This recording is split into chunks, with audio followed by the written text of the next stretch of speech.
Bill Cosby, the man once hailed as America's dad, now reduced to America's headline, and today? Oh, today was a masterpiece in courtroom drama that not even Netflix could have scripted. Life in prison, without parole, the words barely left the judge's mouth before Cosby poof went full Shakespearean collapse right there in front of everyone. Now, was it shock? Was it guilt? Or was it just bad acting? Because trust me, folks, the timing was suspiciously perfect for the cameras, and here's the kicker: this wasn't just about the sentence. Oh no, behind that gavel slam was a stack of sealed files, whispered names, and an oops, did that mic just catch me? Moment that's about to make half of Hollywood sweat through their designer suits. I mean, do you really think Cosby is going down alone? Please, this is Hollywood. Loyalty is just a prop, and when one domino falls, the whole line starts trembling. So buckle up. Grab your popcorn and maybe your lawyer. Because what happened in that courtroom today isn't the end of the Cosby story. It's the pilot episode of a scandal that could take down an entire industry. Bill Cosby's legacy was already sitting in the dumpster, soaking in gasoline, just waiting for a match. But today, that match got tossed in, the dumpster exploded, and the shockwave rattled all the way from the courthouse steps to the gated mansions of Beverly Hills. The headlines will tell you he got life without parole. What they won't tell you is that this case was never just about Cosby. This has been a slow burn, backroom deal, under the table kind of scandal for years, and the sentencing? Oh, that was just the opening act. Remember, this is the same man who once grinned on late-night TV, while America called him wholesome. Fast forward a few decades, and he's standing in front of a judge with a face that says, "I thought my friends in high places would save me." Well, those friends. Suddenly very quiet, and let's talk about those friends, because in the weeks leading up to the sentencing, whispers started floating through the entertainment industry like smoke under a locked door. Whispers about sealed court documents. Whispers about other names connected to similar, let's call them, career-ending activities, and whispers about an audio recording, yes, a real, legally admissible, crystal clear recording where Cosby allegedly drops enough hints to make any Hollywood publicist faint. Now here's where it gets juicy. That recording, rumor has it, it's not just Cosby's voice. There's another voice on it, someone whose name you definitely know, someone whose face has been plastered on movie posters, award show stages, and way too many shampoo commercials. And the stuff they say on that tape, let's just say it's not about their favorite salad dressing. Insiders-anonymous, of course, because everyone suddenly fears for their safety. Translation, doesn't want to lose their paycheck. Claim. The tape is part confession, part Hollywood tell-all, and part, if I'm going down, I'm taking everyone with me. And in today's sentencing, the judge made a cryptic comment before announcing the punishment. The truth has a way of spreading beyond these walls. Oh, come on. That's basically a teaser trailer. You don't drop a line like that unless you want people to start digging. The court itself was a pressure cooker. On one side, victims and their families stone-faced, some holding hands so tightly you could see their knuckles turn white. On the other side, Cosby's supporters, fewer than in past years, but still loud, still convinced that the justice system is out to get him. And in the middle, Cosby looking like a man who finally realized that the chessboard he's been playing on has been flipped upside down. And then, the collapse, the thud echoed through the room. Gasps, chaos, shouts for medics. It was like a scene ripped straight from an Oscar bait drama, except this wasn't fiction. The cameras caught every second, and within minutes, clips were flooding. TikTok, Twitter, and Instagram reels with captions like #CosbyCollapse and the fall of America's dad. Now, here's where the conspiracy theorists started sharpening their pitchforks. Some claim the collapse was staged, a last-ditch effort to win sympathy. Others think it was genuine, a body finally giving up after years of stress, secrets, and courtroom battles. But a third group, they think it happened right after someone in the gallery shouted something that made Cosby's face change. We don't know what was said, no mix picked it up clearly, but lip readers online swear they've narrowed it down to a few chilling words. We have the list. Oh yeah. The list, that mysterious, career-killing, reputation-destroying list that supposedly contains the names of not just actors, but producers, directors, executives, people who have been untouchable for decades. People whose PR teams could probably make the Loch Ness Monster disappear from Google. And here's the kicker, several industry insiders claim they've seen parts of it. One anonymous source, let's call her Daisy, told me over encrypted chat, if the public ever saw that list, you'd never watch another movie the same way again. You'd start questioning every red carpet photo, every awards speech, every charity gala. But before you think this is all internet rumor, consider this: the FBI has been very quiet about their involvement in the case. Too quiet. Usually, they love to grandstand with press releases, perp walks, and carefully crafted ongoing investigation statements.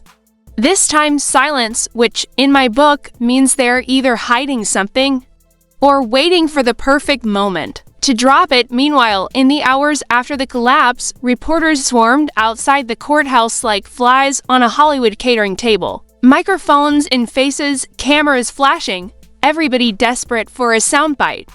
And then, out walks Pamela Warner, yes, the mother of Malcolm Jamal Warner, Cosby's former TV son.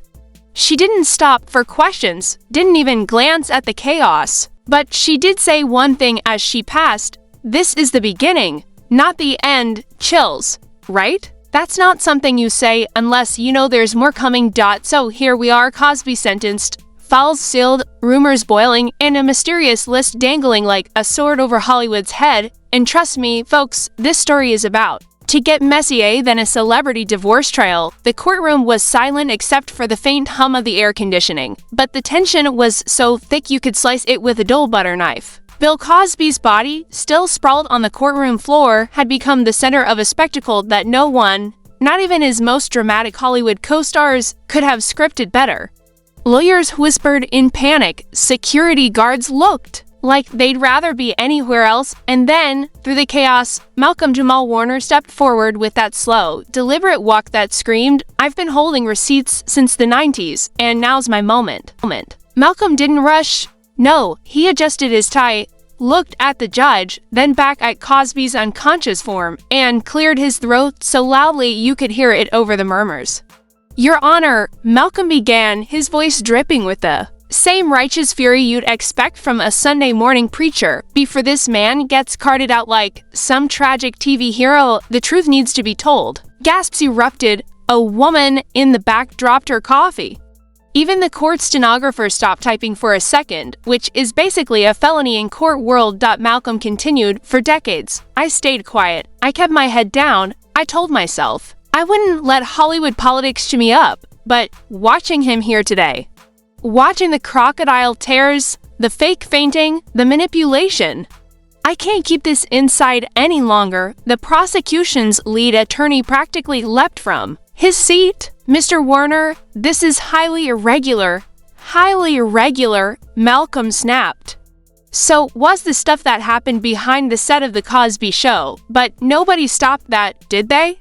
The judge tried to restore order, banging the gavel like it owed him money. "Mr. Warner, you are not under oath."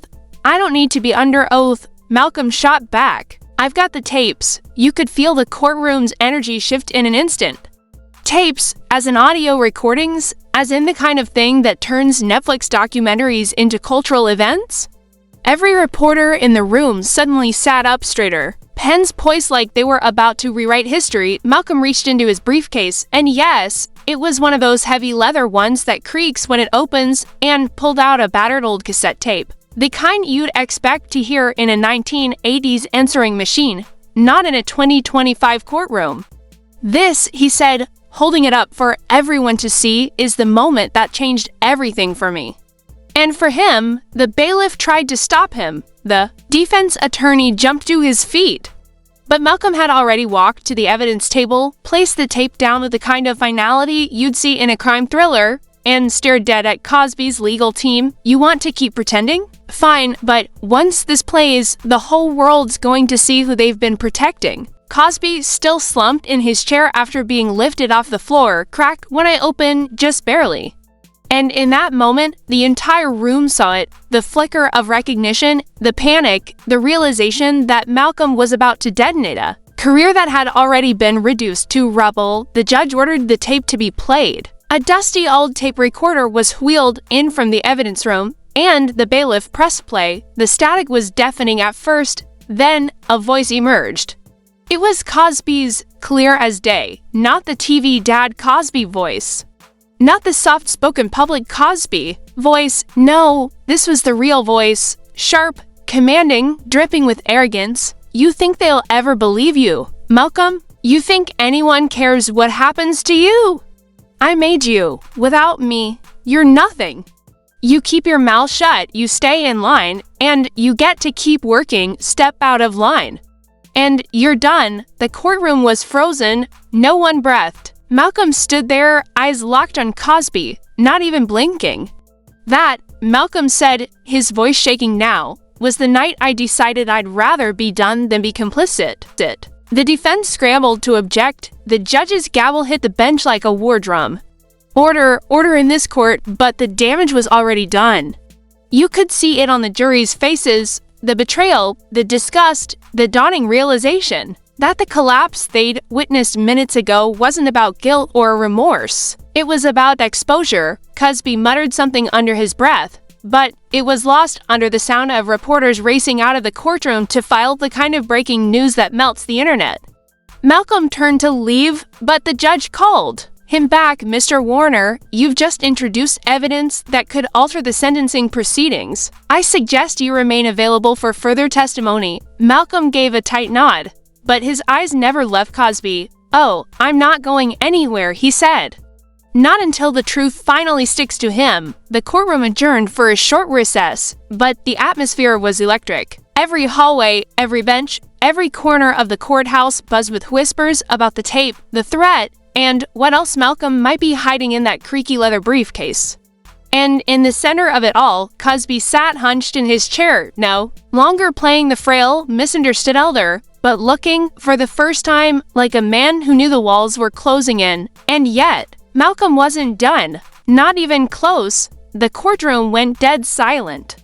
Bill Cosby lay sprawled on the floor, his lawyer screaming for a medic, and Malcolm Jamal Warner still standing frozen with his hands clenched at his sides like he wasn't sure if he wanted to help him up or help the collapse along. The paramedics rushed in, but here's the gag. Instead of focusing on Cosby's medical emergency, the judge kept her eyes locked on Malcolm.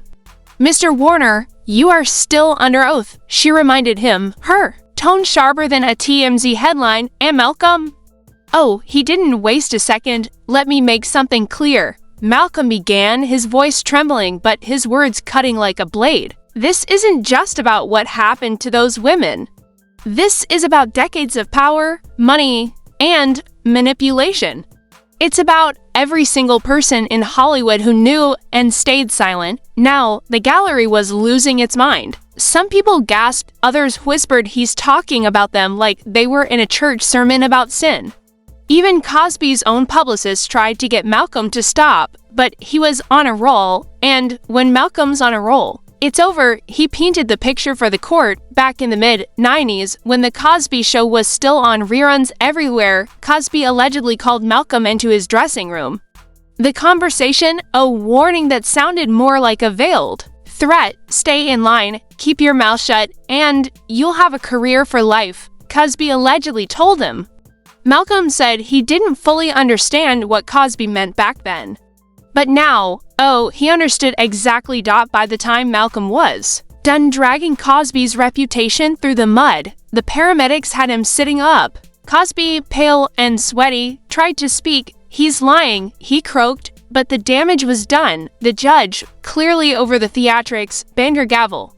Enough, we are here for sentencing. Mr. Cosby, stand. The courtroom went still again. Cosby staggered to his feet. You could almost hear the sound of the air leaving the room. The judge took a breath, then delivered the words that would go viral within minutes. William Henry Cosby Jr., for the crimes you have been convicted of, the court hereby sentences you to life in prison without the possibility of parole. It was like someone had hit the slow motion button. Cosby's face twisted, his knees buckled again, and Malcolm didn't move. He just stood there, staring, his expression unreadable. That's when chaos broke out for real. Cosby's team tried to protest, claiming his health couldn't withstand prison life. But the judge wasn't having it. "You should have thought about that before committing your crimes," she shot back, and the audience erupted like it was the BET Awards. Meanwhile, Malcolm stepped back, turned to the cameras, and gave the kind of statement that belongs on every social media timeline. Justice isn't always pretty, but today, it's real. Boom, mic drop moment. As guards moved in to take Cosby away, something strange happened, and I mean Lifetime movie strange. Cosby locked eyes with Malcolm and whispered something, just low enough for only him to hear. Malcolm's face froze, his eyes narrowing. And then, without warning, he said out loud, "If you think I'm scared of you now, you're wrong. I'm done protecting you." Everyone gasped because now the whispers weren't just about Cosby's crimes, they were about some new secret. What was Malcolm protecting him from all these years? The internet went into overdrive within seconds. Twitter was flooded with theories. Some said Cosby had dirt on half of Hollywood. Others believed Malcolm was hinting at an even bigger scandal that hadn't come to light yet. Instagram Reels were already popping up with captions like, "What did Malcolm mean?" And TikTok conspiracy videos had people connecting dots from interviews in the 90s to cryptic quotes from Cosby's old co-stars. Back in the courtroom, the bailiffs started escorting Cosby out. His lawyers shouted about appealing, the press shoved microphones at anyone who would talk, and Malcolm, he just walked straight past the chaos, straight out the courtroom doors. No interviews, no selfies, just silence. But that silence didn't last. Hours later, Malcolm went live on Instagram, and if you missed it, you might want to clear your evening because this was the kind of live that gets replayed a million times. Sitting in his car, still in his suit, Malcolm told the world, "Y'all think you know everything that went down today? You don't, but you will. I'm done being quiet." And just like that, the comments section exploded. Verified accounts, fans, even other celebrities started begging for details. But Malcolm didn't spill them. Not yet, he signed off with one last line, "The real story starts now." That one sentence sent the internet into a frenzy. YouTube reaction videos, hundreds. Podcasts, special emergency episodes everywhere. Even talk shows picked it up, with headlines like "Malcolm Jamal Warner hints at new Cosby scandal." By the next morning, TMZ had already exclusively claimed they knew what Malcolm was talking about. Of course, their so-called sources were vague, saying things like it involves other big names and it's deeper than anyone knows. Meanwhile, Cosby's legal team was scrambling, issuing statements that called Malcolm's testimony emotional fabrication and character assassination. But here's the thing, nobody was buying it. The video of Malcolm's court speech had gone viral, and people were already labeling him the man who broke Hollywood's silence. Outside the prison where Cosby was set to be transferred, protesters gathered. Some held signs supporting survivors, others demanded investigations into other celebrities from that era. The energy felt like a movement starting, and Malcolm's name was at the center. And then, just when the news cycle couldn't get any hotter, Malcolm dropped another bomb, an announcement that he would be sitting down for a tell-all interview on a major streaming platform. No network was named, but the rumors were swirling. Netflix, Hulu, Amazon, whoever got it was about to break the internet. By now, it was clear this wasn't just the end of Bill Cosby's career, it was the beginning of something bigger. The kind of cultural reckoning that keeps publicists awake at night. And Malcolm, he wasn't just an actor anymore. He was a whistleblower, a truth teller, a man who, after decades in the shadow of TV's perfect dad, was finally ready to burn the script and tell the real story. And with Cosby behind bars and Malcolm holding secrets the world wasn't ready for, the stage was set for the next chapter. Because if you thought this courtroom collapse was the final act, oh honey, you haven't seen anything yet. This right here is where you come in, because after what we just witnessed in that courtroom, silence is not an option. Bill Cosby, yes, America's TV dad turned public enemy #1, just collapsed in front of the world after hearing the words life sentence, and Malcolm Jamal Warner was right there, watching the entire empire they built together crumble like a stale pudding pop. But the media is already twisting the story. The Hollywood PR machines are spinning their medical emergency narrative, and you know the truth is getting buried before it even hits the light of day. So here's the deal. Don't just sit there scrolling like nothing happened. Hit that like button until your screen feels the heat. Drop your unfiltered thoughts in the comments and tell me exactly what you think went down between Cosby, Warner, and that courtroom chaos. Share this with everyone you know so we can drag this story into the sunlight before the Hollywood machine buries it 6 feet deep. And trust me, you're gonna want to subscribe with notifications on because this rabbit hole, we're going all the way down, and I've got receipts you won't believe.